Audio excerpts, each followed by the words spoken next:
Hello, Bacho. Let's read the given question. The question says the efficiency of a cell when connected to a resistance R is 60%.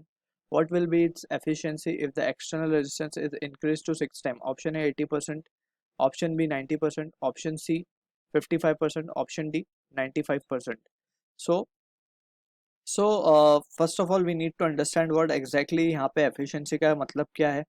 So efficiency basically it is denoted with Greek letter eta, and it is nothing but it is output upon input. So output upon input ratio को हम efficiency कहते हैं. ठीक, यहाँ पे cell की efficiency की अगर हम बात करें so basically it is the power, कितना वो पावर डिलीवर कर रही है और उसका कितना खुद का पावर है, दैट इज इन आउटपुट कितना दे रही है वो एंड इनपुट कितना है. सो अगर हम बात करें पावर ट्रांसफर और power across the external resistance जो कि आउटपुट है बेसिकली हमारा, उसका फॉर्मूला हम लिखते हैं P equals to I square R. So ये है आउटपुट के तौर पे वी कैन सी, राइट. और अगर हम बैटरी के बात करें पावर की, so it will be nothing but it is I into E, right. So from this situation we can say we will just have the power output upon power input so that we can get the value of efficiency. और इसी चीज को use करते हुए we'll try to analyze the given question, right. So also we can say now जो हमें condition given है उसके हिसाब से हम क्या लिख सकते हैं. एफिशिएंसी हमें गिवन है, लेट्स से हम मान लेते हैं eta 1 and that will be equals to I square R upon I into E. अब यहाँ से आई आई एक कैंसिल हो जाएगा, सो आई आर अपॉन ई.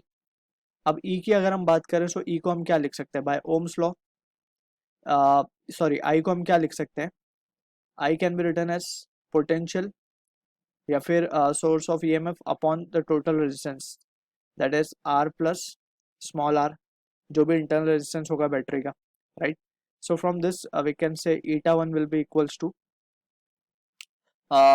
आई की जगह पे वो वैल्यू सब्सटीट्यूट करेंगे, सो आई आई ई कैंसिल हो जाएगा. सो हमारे पास जो रिजल्ट आएगा वो आएगा R upon R plus are.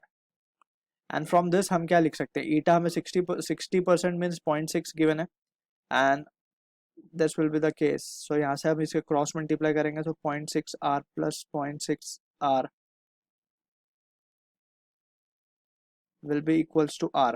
So on solving further, r minus 0.6 r will be 0.4 r and that will be equals to 0.6 r. ठीक है. So from this we can say the value can be written as r को हम लिख सकते हैं 1.5 into small r, right. So अब next situation में हमसे बोला जा रहा है कि हमें ईटा 2 फाइंड करना है जब एक्सटर्नल रेजिस्टेंस की वैल्यू हमने 6 टाइम कर दी है. सो कुछ इस तरीके का एक्सप्रेशन बन जाएगा, जस्ट आर की जगह हम क्या लिख देंगे इन दिस एक्सप्रेशन 6r लिख देंगे, ठीक है ना. So from here we can see, इसको हम जब रिजॉल्व करेंगे सो आर की जगह we can also substitute 1.5 R, ठीक है. सो ये हो जाएगा 9r if you substitute this value over there, so upon 9r plus R. So ये जो वैल्यू हमारे पास आएगी 9r अपॉन 10r will be equals to 0.9. So अगर हम देखें ईटा 2 हमें मिल रहा है 0.9, या फिर हम इसको इन टर्म्स ऑफ परसेंटेज लिखने जाएं सो हम इसको इन टर्म्स ऑफ परसेंटेज क्या लिख सकते हैं 90%. So this is the answer to the question जो कि मैच होगा ऑप्शन बी के साथ. I hope you understood the solution. All the best.